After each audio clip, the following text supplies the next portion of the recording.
ప్రభుత్వం ఇష్టం. వాళ్ళు బ్యాంకర్స్‌తో మాట్లాడి బ్యాంక్ వాళ్ళు డబ్బులు కావాలన్నప్పుడు వాళ్ళు ఏదోటి మార్ట్‌గేజ్ అడుగుతారు ప్రభుత్వ ఆస్తి. ప్రభుత్వం వాళ్ళు దాన్ని బట్టి వాళ్ళకున్నటువంటి వెసులుబాటుని బట్టి పెట్టుకుంటారు. సెక్రటేరియట్ పెట్టేసారు. సెక్రటేరియట్ ఎంత? 10 ఎకరాల పొలం. దాన్ని తాకట్టు పెడితే దాని విలువెంత? 10,00,00,000 లేతే ఎకరం 20,00,00,000 ఉంటది. 2,00,00,000 ఉంటది. 20,00,00,000 ఆస్తి. ఒక సచివాలయమే పెట్టారా? నువ్వేం పెట్టలేదా గతంలో? ఈ చంద్రబాబు నాయుడు అనేవాడు ఒకడు చిల్లర రాజకీయ నాయకుడు. ఆయన చేస్తే సంసారం, పక్కనోళ్ళు చేస్తే వ్యభిచారం అని చెబుతాడు. కాబట్టి ఇటువంటి చంద్రబాబు లాంటి 420 మాటలు ప్రజలు పెద్ద పట్టించుకునే పరిస్థితులు లేరు. చంద్రబాబు నాయుడుకి అభ్యర్థులు ప్రకటించుకునేటువంటి పరిస్థితి లేదు. చంద్రబాబు నాయుడు అలయన్స్‌లో పక్కనాళ్ళని నమ్మించేటువంటి పరిస్థితి లేదు. ఆ ఓట్ బ్యాంకు ట్రాన్స్ఫర్ అయ్యేటువంటి పరిస్థితి లేదు. నేను ఒకటే అడుగుతున్నా, చంద్రబాబుని సమాధానం చెప్పమనండి. 30 మంది పైన తన సామాజిక వర్గం 3% ఉన్న వాళ్ళకి 30 మంది కమ్మ వాళ్ళకి సీట్లు ఇచ్చాడు చంద్రబాబు నాయుడు. పవన్ కళ్యాణ్ అడ్డం పెట్టుకొని కాపుల ఓట్లు గంపగుత్తగా వేయించుకోవాలని ప్రయత్నం చేస్తున్నాడు. 20% పైన ఉన్నటువంటి సామాజిక వర్గానికి ఆయన ఇచ్చిన సీట్లు ఎన్ని? 24. ఆయన కులానికి ఇచ్చుకున్నటువంటి 30 సీట్లు ఆయన ఇచ్చేసుకున్నాడు ఆయన పార్టీలో. మరి 20% సామాజిక వర్గం ఉండి వాళ్ళ ఓట్లతో గెలవాలని చెప్పి ప్రయత్నిస్తున్నటువంటి చంద్రబాబు పవన్ కళ్యాణ్కి ఇచ్చే సీట్లన్నీ 24. దాంట్లో అసలు 10-14 సీట్లు తెలుగుదేశం పార్టీ పోటీ చేసినా ఓడిపోయేటువంటి డిస్పోజల్ సీట్లు ఇచ్చాడు. ఇవన్నీ ఆ సామాజిక వర్గం గమనించట్లేదా? చంద్రబాబు నాయుడికి బుద్ధి చెప్పరా? 3% ఉన్న తన కులానికేమో 30 సీట్ల, 20% ఉన్నటువంటి ఆ సామాజిక వర్గం గంపగుత్తగా ఓట్లన్నీ ఎంచుకోవాలని ప్రయత్నిస్తున్నటువంటి ఒక రాజకీయ పార్టీకి 24 సీట్ల. ఇవ్వటానికి ఈయనకన్నా సిగ్గు ఉండాలి, తీసుకోవటానికి ఆయనకన్నా ఉండాలి. వీళ్ళిద్దరికి వెళ్ళినప్పుడు ఓటు వేయటానికి సిద్ధంగా ఉంటారా? ఈ ఓటు ట్రాన్స్ఫర్ అవుద్దా? ఆ ఓటు ట్రాన్స్ఫర్ అవుద్దా? మేమిద్దరం కలిసాము, మీ ఇద్దరు కలిస్తే జనసేన పెట్టింది రాజ్యాధికారం కోసం అని చెప్పాడు పవన్ కళ్యాణ్ గారు. ఎప్పుడు కమ్మ రెడ్డి వాళ్ళైనా అధికారంలో ఉండేది, ఎస్సీ ఎస్టీ బీసీ మైనార్టీ కాపులకి రాజ్యాధికారం తీసుకొస్తమే నా లక్ష్యం అని చెప్పాడు. ఆ లక్ష్యం అని చెప్పి ఆయన పార్టీ పెడితే ఆ సామాజిక వర్గం కొన్ని వర్గాలు పవన్ కళ్యాణ్ వెనకాల తిరుగుతున్నారు. తిరుగుతూ ఇప్పుడు ఏం చెబుతాడు? వచ్చి 24 సీట్లు తీసుకుని నేను ఆ 24 సీట్లు తీసుకోవడం ఎక్కువ, నాకు బలం లేదు, మా వాళ్ళు ఎవరు భోజనాలు పెట్టరు, ఎలక్షన్లో పోటీ చేస్తే భోజనాలు పెట్టరా? 20% సామాజిక వర్గం ఉన్నాళ్ళు ఏ నియోజకవర్గం తీసుకుంటాడు? తీసుకోమనండి, 2 లక్షల మందికి భోజనాలు పెడతారు వాళ్ళు. ఇవన్నీ పిచ్చి మాటలు. చంద్రబాబు నాయుడు ఈ రాష్ట్రానికి వెన్నుపోటుకి బ్రాండ్ అంబాసిడర్లు ఎవరో ఈ రాష్ట్రంలో వెన్నుపోటు అనగానే ఇద్దరు గుర్తొస్తారు.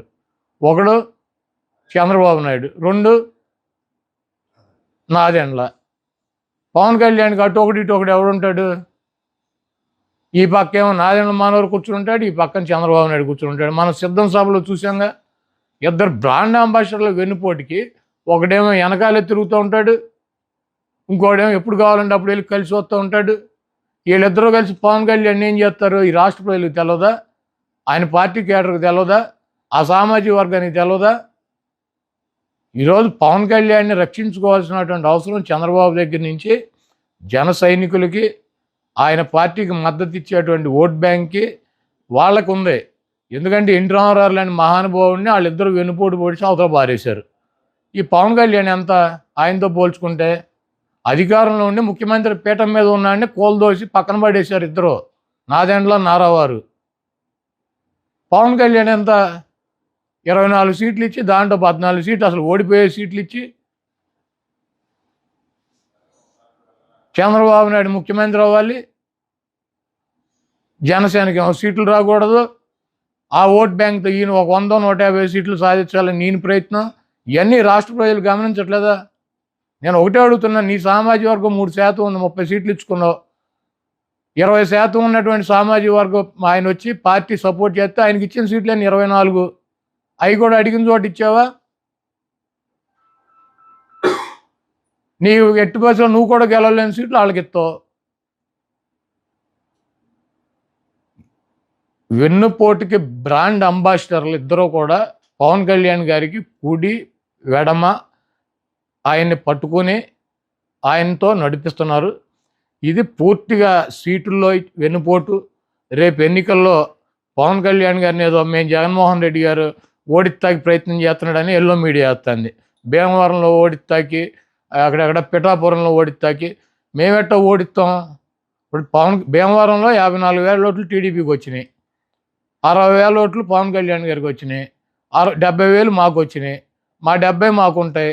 ఆ 60ని 54 కలిస్తే మేమెట్ట ఓడిస్తాం? పక్కగా పవన్ కళ్యాణ్ ఓడించే తెలుగుదేశం పార్టీ.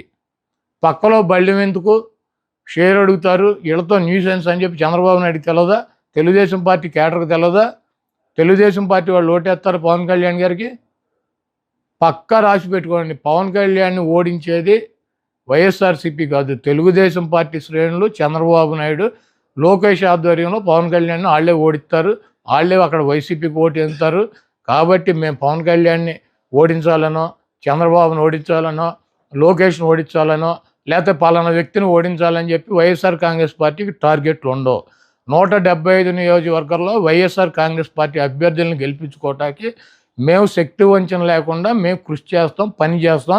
మా అభ్యర్థులు గెలవటానికి మా వైఎస్ఆర్ కాంగ్రెస్ పార్టీ, జగన్మోహన్ రెడ్డి గారు, మా శ్రేణులు పనిచేస్తాయి.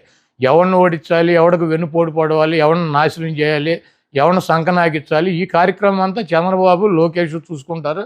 వాళ్ళకి కావాల్సినటువంటి సహాయ సహకారాలు వెన్నుపోటు 1, ఈయన వెన్నుపోటు 2, 1కు అప్పచెప్పారు. 1 వెనకాల ఉండే మొత్తం కూడా కార్యక్రమాన్ని పూర్తి చేస్తారు. డెఫినెట్గా జనసేన అభిమానులకు కానీ, పవన్ కళ్యాణ్ గారికి కానీ ఒకటే చెప్తున్నా, బూతులు ఎలా వైఎస్ఆర్ కాంగ్రెస్ పార్టీకి మెజార్టీ వచ్చినాయి, పవన్ కళ్యాణ్ కానీ ఆయన అభ్యర్థులు కానీ ఏ రకంగా డిఫీట్ అయ్యారో రేపు రాబోయే రోజుల్లో ఎన్నికలు అయిపోయినాక వాళ్ళే స్పష్టంగా తెలుసుకుంటారు. చంద్రబాబు నాయుడు చేతిలో వెన్నుపోటుకు గురవుతున్నటువంటి పవన్ కళ్యాణ్ అప్రమత్తంగా కనుక లేకపోతే, ఆయన శ్రేణులు అప్రమత్తంగా లేకుండా గుడ్డిగా ఈ 420ని దొంగలనే కనుక నమ్మినట్లయితే డెఫినెట్గా పవన్ కళ్యాణ్ మూల్యం చెల్లించుకుంటాడు రేపు రాబోయే ఎన్నికల్లో.